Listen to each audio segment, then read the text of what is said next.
And Afghanistan is just one place worldwide where private security contractors operate.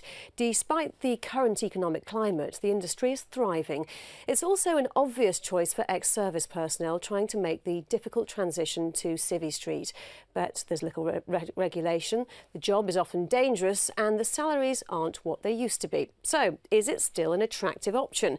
Charlotte Cross gained rare access to a close protection training course to find out. It's known as the circuit, the lucrative and often secretive world of the private security industry. And these men, all of them ex-military, want to get in. On a disused airfield in the Midlands, they're on an intensive training course. It will qualify them to apply for a close protection licence and their first step into the industry.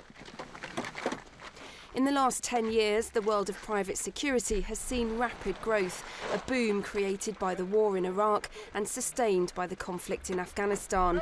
At the height of the Iraq War, there were estimated to be 3 private security employees for every British soldier in uniform.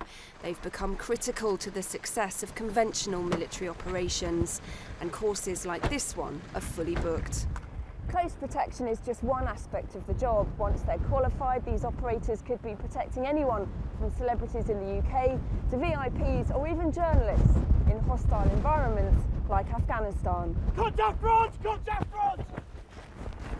We run 13 courses a year. That's the tempo of the train. So we run one course every 4 weeks throughout the year. The courses are full, generally booked up about 3 or 4 months in advance. It's generally guys that have been in the military, all our instructors are former military guys, so we can empathise with them, with our clients coming through. So for those leaving the services, recruitment is often by word of mouth, relying on a very military skill set to land the job.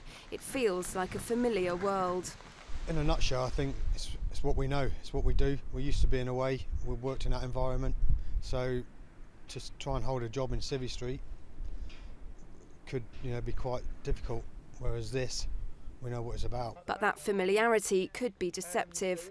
Phil Campion is ex-Special Forces and he's worked in the industry for the last 10 year. To be fair, once you get out and you've got no support at all on some jobs, it can be quite daunting because there's nowhere to run. There's no one's going to come and pluck you out of trouble. And if you get yourself in a major nonsense, well, it shouldn't have been there.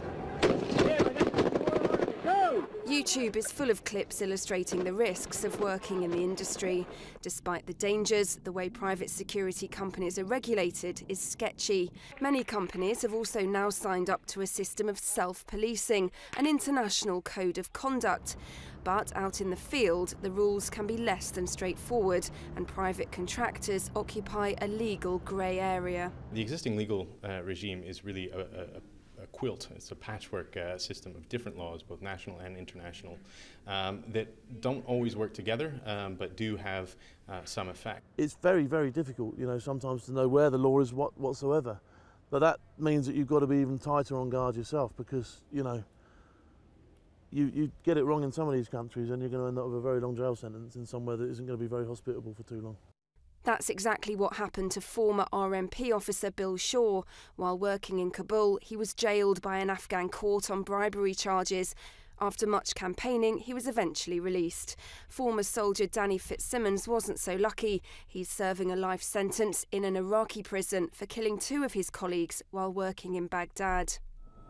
In the early days of conflict in Iraq and Afghanistan, the cash rewards were huge, with promises of paying off a mortgage within a couple of years. There is a lot of people leaving the army, in alarming numbers, to be honest.